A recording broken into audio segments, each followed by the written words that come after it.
मुल्क का मुस्तकबिल इस वक्त रोशन हो सकता है जब कर्जों और वाजिबात के 85,826 अरब हम अदा कर चुके हों। मुल्क का मुस्तकबिल इसी वक्त रोशन हो सकता है जब तवानाई का गर्दिशी कर्जा जो बढ़ता हुआ 3,000 अरब तक जा पहुंचा है, इसको खत्म कर लें। मुल्क का मुस्तकबिल रोशन हो सकता है जब हम IMF से मजीद कर्ज लेने के बजाय इनसे जान छुड़ा लें। मुल्क का मुस्तकबिल तो हम सिर्फ सी पैक प्रोजेक्ट की हिफाजत करके, अल्लाह तौबा, बस सी पैक बांट दिया है, बाद में बोल रहे हैं। अच्छा, मुल्क का मुस्तकबिल इस वक्त रोशन हो सकता है, आखिरी मुल्क का मुस्तकबिल इस वक्त रोशन हो सकता है जब वोटों की अक्सरियत से हुकूमत बने, ना कि अस्करियत से हुक्मरान मुसल्लत हो। ये उन्होंने कहा था या ये ऐसे ही आपने डाल दिया बीच में? ये आखिरी वाला जो है जुमला लगता है आपने खुद डाल दिया, ये आपने खुद डाला। अच्छा देखें, अब देखें, अब आपकी बहुत सारी चीजें ऐड हो गई। Now let's start from what you said शुरू से। देखिए बात ये है कि ये जो ग्रे और ब्लैक मार्केट इकोनॉमी है ना, 80% ये सूट करती है at the end of the day उन लोगों को जो कि पावर में हैं। वो आपकी इस्टेब्लिशमेंट है, वो आपके सियासतदान हैं जो उनकी कठपुतली हैं, और वो आपकी ब्यूरोक्रेसी है। करप्शन करनी कैश में होती है साहब, करप्शन बैंक ट्रांजैक्शन पे नहीं होती, ठीक है? वो अफवाज करे, वो ब्यूरोक्रेसी करे, वो सियासतदान करे, वो जिसने भी करनी है वो कैश में करनी है, which is why we need this. वो जो मोदी साहब ने किया था ना, 5,000 के नोट खत्म कर दो ताकि मुश्किल हो जाए, भाई लॉकरों में रखना, अजाब हो जाए पैसे, समझ में आने वाली बात है। आप इस मुल्क में, इतना प्यारा ये मुल्क है, आप गोल्ड कैश पे खरीद सकते हैं, और कहीं किसी नॉर्मल सुनार से नहीं, ARY से जाके खरीद सकते हैं। They will happily give it to you, no questions asked, no taxes asked, nothing. ये बहुत खूबसूरत मुल्क है इस हिसाब से, यहाँ कुछ भी कर सकते हैं। अब हम बात कर रहे थे IPPs की। जनाब IPPs, आपका क्या ख्याल है, ये ऐसे ही हो गया, इनकी मर्जी के बगैर हो गया? जब ये देखें सर, इतना हमारा प्यारा ये मुल्क है, अल्लाह ने हमें गैस दी कि हम 100 साल चूल्हा जलाते, हमने उठा के वो गाड़ियों में डाल दी, तो CNG पंप सारे मिले किसको थे? रिटायर्ड ब्रिगेडियरों को मिले थे। सारे लाइसेंस किनको मिले थे? मुशर्रफ के दौर में उन्हीं को मिले थे ना। This is a fact. Nawaz Sharif साहब की बेवकूफाना पॉलिसी जरूर होगी, but who milked it? Musharraf and his boys, not the civilians. फिर आप आगे चले, आप बता रहे थे मुझे कि देखिए Imran Khan versus the cartels, ये एक बड़ी इंपॉर्टेंट चीज है, इसमें मैं थोड़ा पेशेंटली बात करना चाहूंगा। इमरान खान की इंटेंशन से हमें गर्ज नहीं है। देखिए वो इंटेंट उसकी बड़ी अच्छी थी, पहले भी अच्छी थी, उसका ख्याल था बाजवा ये सब इसके साथ है, मुल्क अच्छा मिलके बनाएंगे। It doesn't work like this. The institution जिसका हम जिक्र कर रहे हैं जनाब, उसने बैंक भी खोल लिए हैं, उसने इंश्योरेंस कंपनियां खोल ली हैं, वो आपका सीरियल बना रहा है, वो गोश्त की इंडस्ट्री में घुसा हुआ है, दूध में घुसा हुआ है, कॉर्पोरेट फार्मिंग कर रहा है, वो एक ताजिर इदारा बन चुका है। उसके अपने पर्सनल इंटरेस्ट हैं, उसका इंटरेस्ट और पाकिस्तान का इंटरेस्ट एक नहीं है। This has to be understood. Pakistan's economy exists to feed that idara and its interests. It does not exist for the people of Pakistan. वो जो कहते हैं ना अवाम का मफाद नहीं है, मेरे इदारे का मफाद है। मेरे इदारे का मफाद है कि भारत से ताल्लुकात ठीक ना हो ताकि हम एक साइज मेंटेन कर सकें, अफगानिस्तान से ताल्लुकात ठीक ना हो हम एक साइज मेंटेन कर सकें, ईरान से ताल्लुकात ठीक ना हो हम एक साइज मेंटेन कर सकें। आपका इनसे निजाम ठीक हो जाए तो बम काफी नहीं है, उसके बाद आपको क्या जरूरत है 6 लाख जो है बंदे की? नहीं है ना जरूरत। फिर आपने उनको मेंटेन भी, आप मुझे बताएं, इंडिया के आर्मी चीफ को मिलती हैं ये पर्क्स जो यहाँ मिल रही हैं?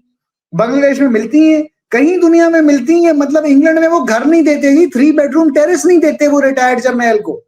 इंग्लैंड के अंदर जिन्होंने ये फौज बनाई है, जिन्होंने तख्लीक दी है। तो let us understand, Imran Khan साहब अगर आ जाते हैं तो ये कोई कार्टेल्स का मसला नहीं है। कार्टेल्स को अपना काम करना आता है, वो फिर कर लेंगे। स्मगलिंग टायरों की बंद नहीं होगी, कोकेन की बंद नहीं होगी, ना कोकेन यहाँ आना बंद होगी, ना हेरोइन यहाँ से जाना बंद होगी। मसला असल में उस इदारे का है। साहब एक सेकेंड, मसला असल में ये होगा कि अगर फर्ज कर लें एक ब्रिगेडियर आके, सर मेरी यार सुने ना, एक ब्रिगेडियर को वो आर्मी चीफ लगा दे, जिस तरह का वो है वो कर भी सकता है ये। वो आए आगे अगले दिन एक ब्रिगेडियर को आर्मी चीफ लगा दे, मुझे बताएं वो जो इदारा खड़ा है वो कहाँ जाएगा? ये उनको सूट करता ही नहीं है कि वो कर। और बाय द वे डॉक्टर साहब, both my learned doctors and Waga साहब, the prime minister is well within his rights to appoint even a lieutenant colonel as the army chief. There is nothing precluding him from doing so. He can do it. ये तो कानूनी position गई, but कानूनी मगर अब हम बात जो कर रहे थे, देखिए आप अभी बात कर रहे थे ना, आपने बागा साहब से पूछा कि वो करोड़ों उसके सपोर्टर हैं, वो आते क्यों नहीं है। देखिए अब मैं थोड़ी सी हिस्टोरिकली बात करने लगा हूं, आप लोगों को थोड़ी सी बुरी लग जाए शायद ये मुझे बता दें, इस इलाके की तारीख में वो पोरस की रेजिस्टेंस के अलावा मुझे बता दें पानीपत से पहले का भी रेजिस्टेंस आया है। तो सर जी ये जिधर हम बैठे हैं ना, जिधर हम बैठे हैं, ये जो लोग हैं, इन्होंने इस तरह का रेजिस्टेंस नहीं देना। ये 8 फरवरी को जाके वोट के जरिए लानते दे आते हैं। उसके अलावा आप इनसे ये एक्सपेक्ट ना करें कि करोड़ बंदा बाहर निकल आएगा। आप अंदाजा लगाएं सर किस तरह का जालिम माशरा है ये। बेचारा नवाज शरीफ लैंड हुआ था मुशर्रफ के दौर में, and these people refused to go receive him. You must remember, I was very young, मैं यूनिवर्सिटी में था, को रिसीव नहीं करने गया उसको। यार ये किस किस्म का बेइस माशरा है, इनसे इस तरह की चीजें एक्सपेक्ट करना गलत है, बिल्कुल गलत है। और फाइनली टू बागा साहब का पॉइंट था, एक minute, just 1 minute of your time. जो बागा साहब का पॉइंट था ना, देखिए ये जो ब्यूरोक्रेसी है, एस्टेब्लिशमेंट है, या जो अशराफिया है, इनको स्टेटस को सूट करता है सर। देखिए कुछ लोगों को हर हाल में पैसा बनाना आता है, हर हाल में, इंतशार में भी आता है, अमन में भी आता है, फौज की हुकूमत में भी आता है, सिविलियन हुक्मरानी में भी आता है। उनको स्टेटस को सूट करता है। बिजनेसमैन को प्रॉफिट चाहिए, डज नॉट केयर पाकिस्तान है या नहीं है। वो खरीद लेगा पुर्तगाल की नेशनलिटी, अगर अमीर है, नहीं है तो वनुआटू की खरीद लेगा। वनुआटू एक छोटा सा मुल्क है पोलिनेशिया के अंदर। ये इररिस्पेक्टिव बात है। आप लोग अगर समझते हैं कि तब्दीली अनकरीब आने वाली है, मेरे साल से ये 20 साल की गेम है।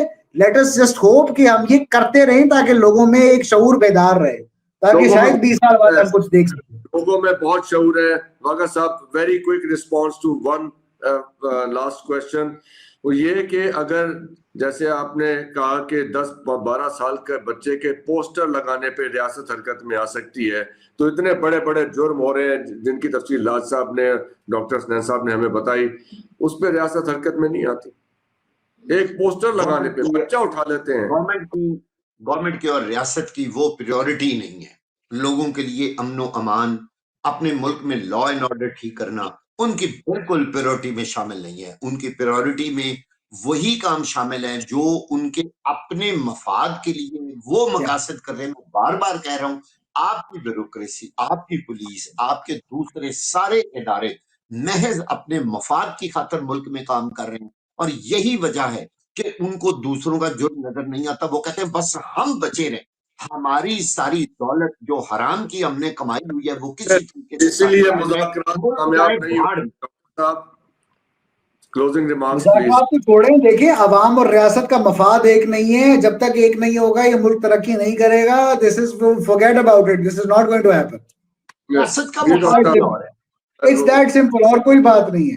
लास्ट फ्यू वर्ड्स सर, मज़ाकरात नाकाम हो चुके हैं और अब सिर्फ और सिर्फ God forbid, I am looking for, यानी थोड़े से लोग होंगे, मैक्सिमम डिस्पर्स हो जाएंगे। अली अमीन गंडापुर जहां से आया आपको पता ही है, नहीं होगा। कोई लोग बिल्कुल लोगों में कोई ताकत, लोगों में हिम्मत खत्म हो गई है, कोई एजुकेशन नहीं कर सकेगा। गवर्नमेंट ने इंतहाई सख्त इकदाम उठाने का हतमी फैसला कर लिया, सड़कें बंद होगी, सब कुछ तबाह और बर्बाद कर देगी।